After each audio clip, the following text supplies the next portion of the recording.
Hey family, welcome back to my home, a judgment-free zone, my unfiltered life, my crazy life, just my mess of life.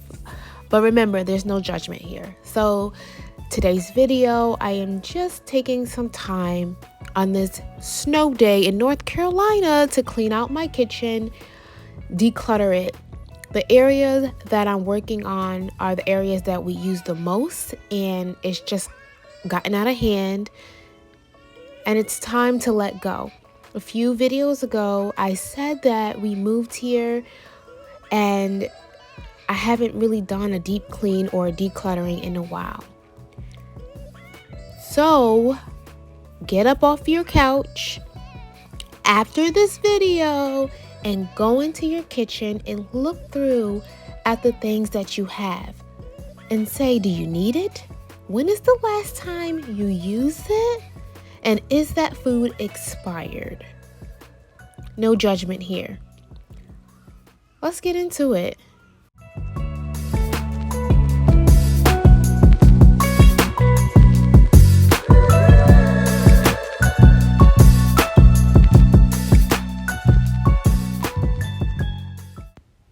If you are new here, welcome to my home.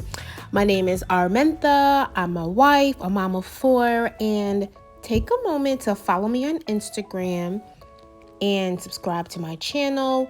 Click the bell so you can get a notification so that every time I upload, you can be the first to watch. I am so glad you're here with me today.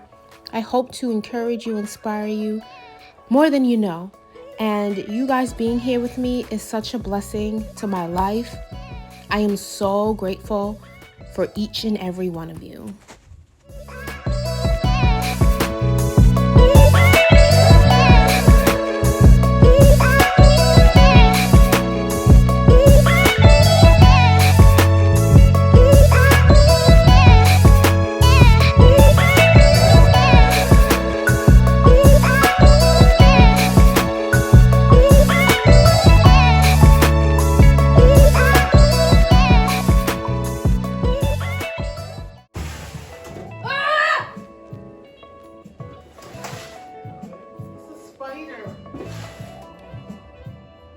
It's a big black one.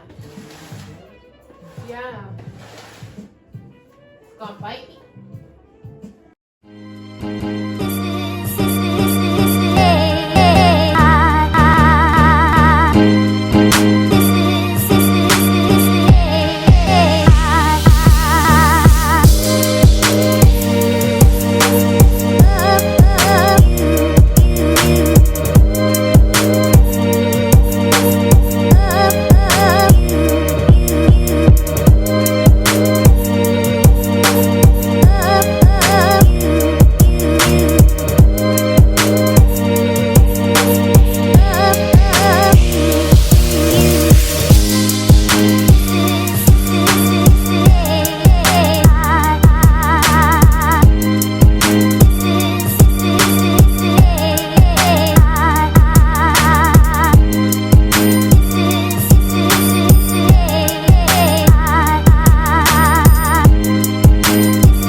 This is a side note, but this is our first year in North Carolina, and I'm just at complete shock about how the whole state shuts down. Everyone goes in panic mode for just a few inches of snow. Now, I'm from upstate New York where snow is just nothing. You drive in it, you do what you gotta do. But I understand that up in the Northeast, we have the equipment and all the tools necessary to face any weather conditions. But here, Everybody panicked. All the food was gone. My husband couldn't go to work. And it was just so new for me. I'm not sure where everyone is from tuning in, but if you are not in North Carolina or New York State, did you get snow this past weekend or recently? Do you like the snow? I definitely don't. I'm not gonna lie, it's my least favorite, and it's cold. I like warm weather, but my kids were super excited and they absolutely loved it.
Okay, so I truly love an organized house, but do I love organizing?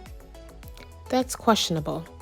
It takes a lot of work, and I'm trying to remind myself to use what I have.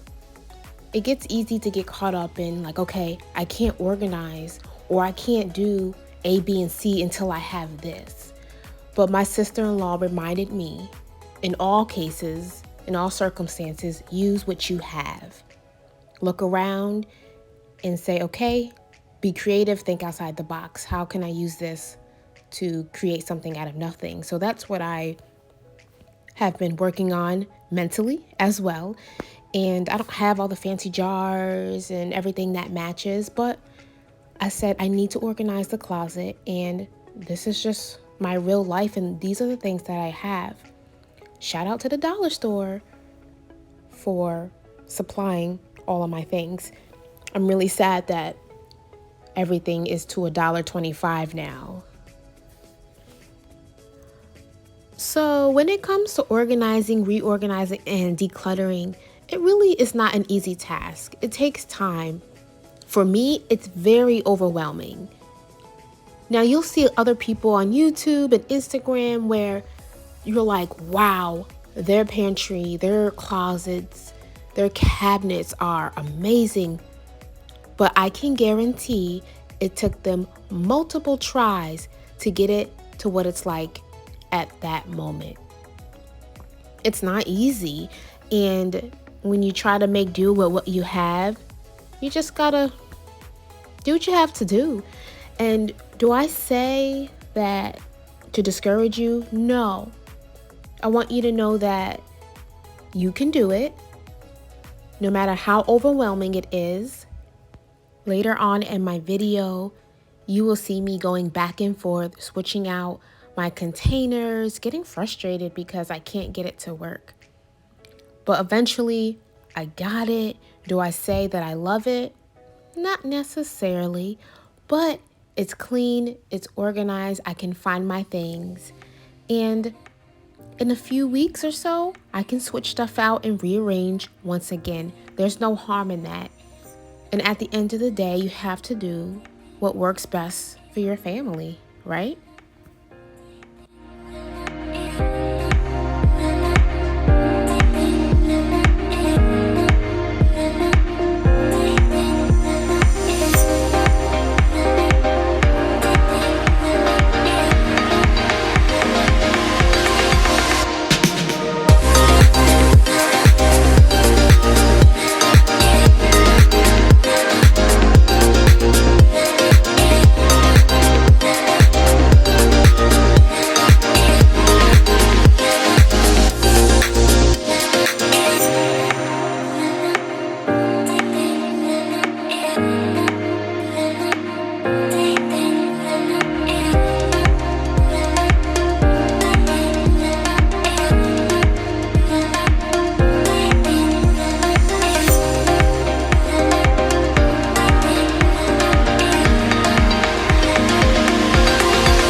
I truly have no clue how we have so much stuff.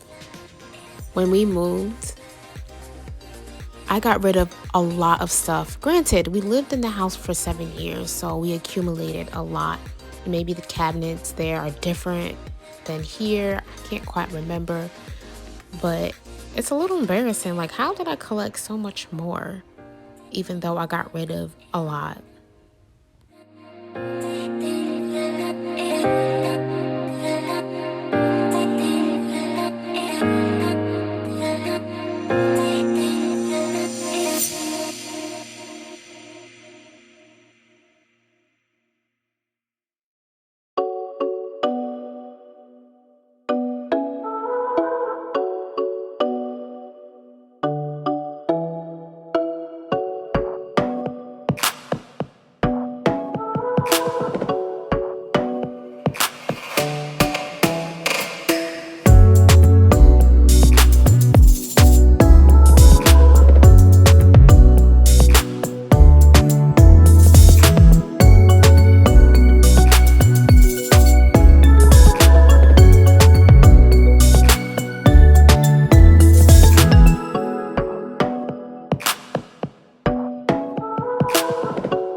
I've been thinking a lot about communication.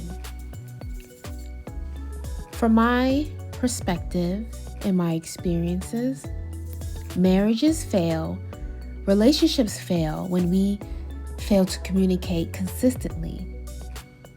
Communication, it can be a heavy topic.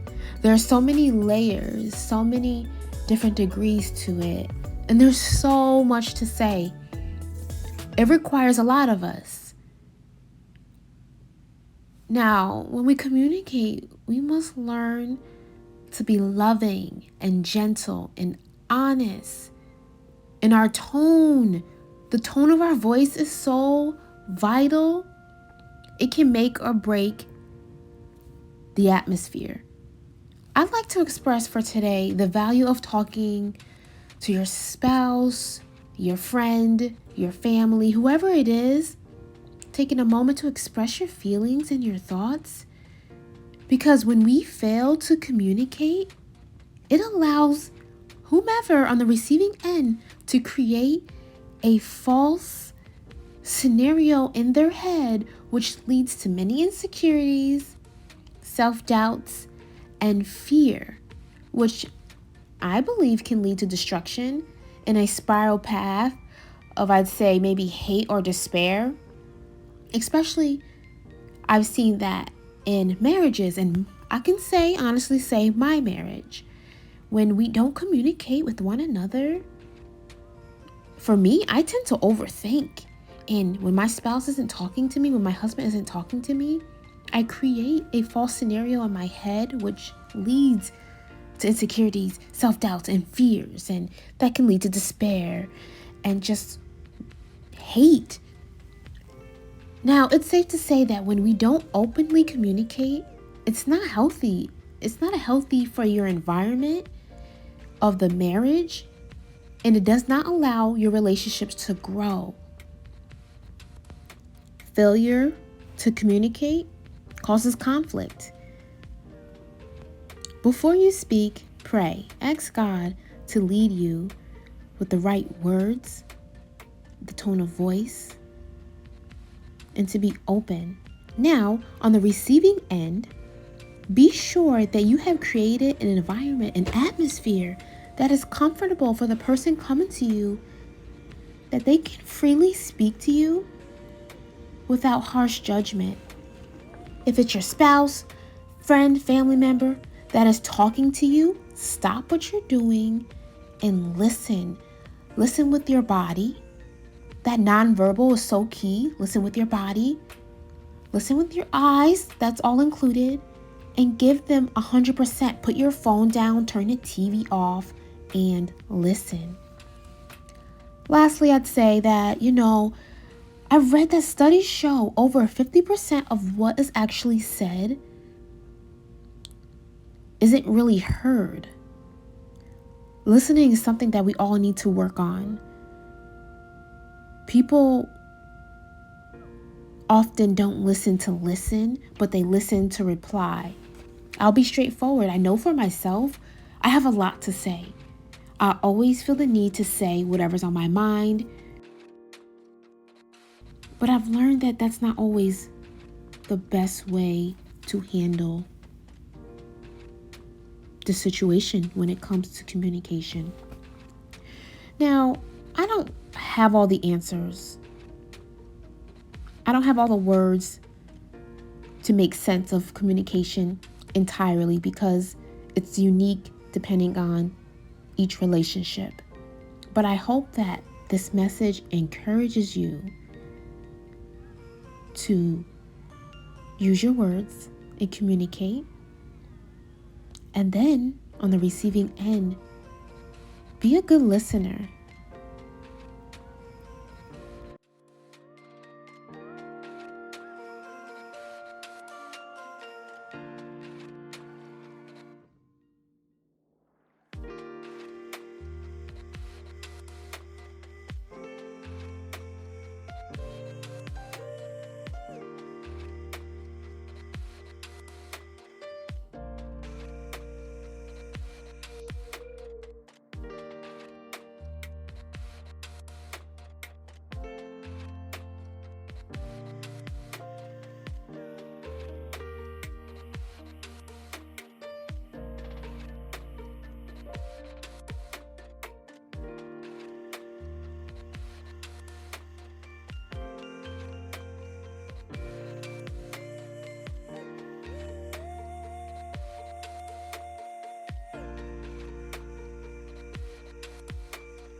Like always, there are so many scriptures I want to leave with you, but I'll just leave one. This is coming from James 1:19 through 21, and it says, "Know this, my beloved brothers, let every person Be quick to hear, slow to speak, slow to anger. For the anger of man does not produce the righteousness of God. Therefore, put away all filthiness, rampant wickedness, and receive the meekness, the implanted word, which is able to save your souls. Thank you so much for watching. I hope that I encouraged you and motivated you to live the best version of yourself in this lifetime. Peace.